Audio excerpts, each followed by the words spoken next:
ओम नमः शिवाय। वैदिक परंपरा का आधारभूत सिद्धांत है आचारः परमो धर्म। आचार जो है वह सर्वोत्तम धर्म है। आचार विचार से रहित मानव जो है वह मानव नहीं, नर पशु कहलाता है। उसका कल्याण नहीं हो सकता, क्योंकि आचार हीनम ना पुननिति ही वेदाः। सदाचार शून्य जिस व्यक्ति में सदाचार ना हो, ऐसा व्यक्ति का वेद जो है वेद भी उद्धार नहीं कर सकता, वेद भी उसको पवित्र नहीं कर सकता। जिस प्रकार सोने के लिए कांति और पुष्प फूलों के लिए सुगंध की आवश्यकता होती है, ठीक इसी प्रकार मनुष्य के लिए सदाचार की आवश्यकता होती है। अगर फूलों के अंदर सुगंध ना हो तो उनके पास उनको सूंघने के लिए कोई भी ललाहित नहीं होगा। और जिस मनुष्य के अंदर सदाचार ना हो, ऐसे व्यक्तियों से तो सब दूर ही रहना पसंद करते हैं। अब समझने की बात है कि सदाचार है क्या। सदाचार जो है वो दो शब्दों से मिलकर बना है, जिसमें है सत्य प्लस आचार। आचार शब्द में चर धातु है, जिसका अर्थ है गति, क्रिया। सदाचार का अर्थ हुआ संताम सज्जनानाम चारः सदाचारः। इस व्युत्पत्ति के अनुसार सज्जन पुरुष की जो क्रियाएं, गति, चेष्टा, आचरण और आदर्श है, उन्हीं का नाम सदाचार है, उसी का नाम है सदाचार। और सदाचार का जो क्षेत्र है वो बहुत ही विस्तृत और व्यापक है।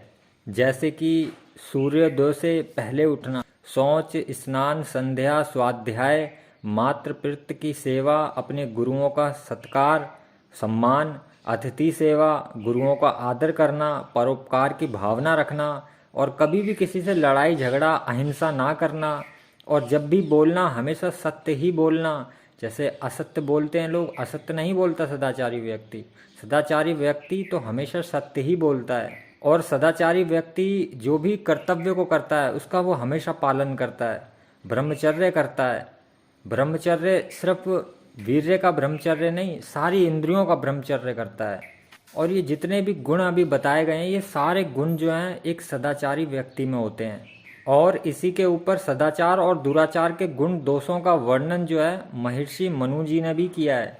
उन्होंने लिखा है कि आचार से वेदोक्त 100 वर्ष की दीर्घ जीवन प्राप्त करता है, और पुत्र पौत्रादि जो होती हैं उसकी उत्तम संतानें होती हैं, बहुत ही अच्छी संतानें प्राप्त होती हैं। उसको जो है अक्षय धन प्राप्त होता है, यानी कि कभी ना खत्म होने वाला धन प्राप्त होता है। और उसके जितने भी दुर्गुण होते हैं, बेकार के गुण होते हैं, वो सारे नाश हो जाते हैं।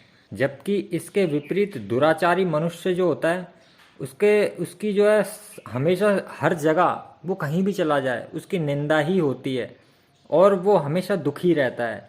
रोग जो है उसके शरीर में घुसे ही रहते हैं कि एक रोग ठीक होता है कि दूसरा रोग उसके शरीर में उत्पन्न हो जाता है। और उसकी जो उम्र होती है वो भी बहुत कम जीता है, ज़्यादा नहीं जीता, 50-60 साल तक में वो चला जाता है इस दुनिया को छोड़ के। मतलब कहने का यह है कि वो चला नहीं जाता, वैसे तो वो आता ही है इसी दुनिया में, मगर इस जीवन से चला जाता है, फिर वो अगले जीवन की ओर चला जाता है, किसी दूसरे जन्म ले लेता है। और अब हम बात करें महात्मा बुद्ध की, तो महात्मा बुद्ध जी ने भी बहुत ही सुंदर बात लिखी है। उन्होंने कहा है कि चंदन हो या कोई भी सुगंधित पुष्प हो, कितना भी अच्छे से अच्छा सुगंधित पुष्प हो, लेकिन उसकी भी सुगंध कुछ नहीं है जो सदाचार की सुगंध है। सदाचार की जो सुगंध होती है वो सबसे उत्तम सुगंध होती है, सबसे अच्छी सुगंध होती है। क्योंकि अगर आप चंदन लोगे तो चंदन की जो गंध है, उसकी जो सुगंध है, वो भी अल्प मात्रा में होती है। एक ना एक दिन क्या, वो 1-2 घंटे में आदि ही वो समाप्त हो जाती है। लेकिन जो सदाचारी व्यक्तियों की सुगंध जो होती है वो कभी समाप्त नहीं होती, वो हमेशा फैलती रहती है, हमेशा। और इतना ही नहीं, मनुष्य अगर मर भी जाता है ना, उसके बाद भी उसकी सदाचार की सुगंध जो है वो फैली ही रहती है, और सारे समाज को, मनुष्य को जो है सुगंध उसकी सूंघते ही रहते हैं और उसके बारे में बढ़ाइयाँ करते रहते हैं। तो सदाचारी जो मनुष्य होता है वो हमेशा आकर्षण का केंद्र बना रहता है। और सदाचारी व्यक्ति के जो दुश्मन होते हैं उसके, वो भी उसकी प्रशंसा ही कर देते हैं। दुश्मन भी ना चाहते हुए भी अनजाने में दुश्मनों से भी प्रशंसा ही निकल जाती है। और सदाचारी व्यक्ति जो है कहीं भी चला जाए, ऐसे व्यक्ति का हमेशा आदर सम्मान ही होता है हर जगह पे। देखो, पारलौकिक उन्नति के लिए तो सदाचार की आवश्यकता है ही, परंतु इस संसार सागर को तरने के लिए भी सदाचार की बहुत ही आवश्यकता होती है। और इसी के ऊपर किसी कवि ने क्या सुंदर कहा है, जिसे प्राण से प्यारा सदाचार होगा, वही वीर संसार से पार होगा, वही नाम का धर्मधारी तरेगा, भला कांठ का कहरी क्या करेगा। पश्चिमी विद्वानों ने भी सदाचार को जो है बहुत ही प्रशंसा की है। सदाचार के बारे में उन्होंने भी बहुत कुछ कहा है, लिखा है। मगर देखा जाए तो वही मनुष्य वास्तव में मनुष्य होता है, जिसका हृदय जो है निर्दोष और पवित्र होता है और सदाचार से भरा रहता है, जिसने जीवन में कभी किसी की बेईमानी ना की हो, कभी कोई गलत काम ना किया हो, और जिसका जो मन है उसमें अभिमान बिल्कुल भी ना हो, बिल्कुल अभिमान ना हो, किसी भी चीज़ का घमंड ना हो। तो सदाचार जो होता है वो जीवन है। देखा जाए तो जीवन का अमृत है सदाचार। और सदाचार और जो दुराचार है, इसके विपरीत जो दुराचार है, दुराचार जो है वो मौत है। दुराचार में मृत्यु है। कोई भी मनुष्य हो, बलवान है, विद्वान है, धनवान है, परंतु आचारवान नहीं है, तो जीते जी भी वो मरा हुआ है। और वैसे देखा जाए तो वो मरा हुआ नहीं, मरे हुए से भी बदतर है, क्योंकि मरा हुआ व्यक्ति तो कोई कर्म नहीं कर सकता, कोई भी कुकर्म नहीं करेगा, गलत काम नहीं करेगा, क्योंकि वो तो मृत हो चुका है, अब वो शरीर उठा नहीं सकता अपना। लेकिन दुराचार व्यक्ति तो कुकर्म करता ही है, इसलिए वो मरे हुए से भी बदतर है। जो व्यक्ति आचारहीन व्यक्ति है, वो व्यक्ति जब तक जीता है वो हमेशा दुख ही प्राप्त करता है और दूसरों के दुखों का कारण भी बनता है। ये नहीं है कि वो खुद ही दुख प्राप्त कर रहा है, वो दूसरों के दुख जो होते हैं उसका भी वही कारण बनता है। जो भी लोग मिलेंगे उसको वो उल्टे मार्ग पे चलने की शिक्षा देगा। हर किसी को जो है अलग रास्ते पे, उल्टे रास्ते पे चलने की प्रेरणा देता है। लेकिन सदाचार जो होता है, सदाचार उन्नति की सीढ़ी है। सदाचार जो है वो स्वर्ग का द्वार है।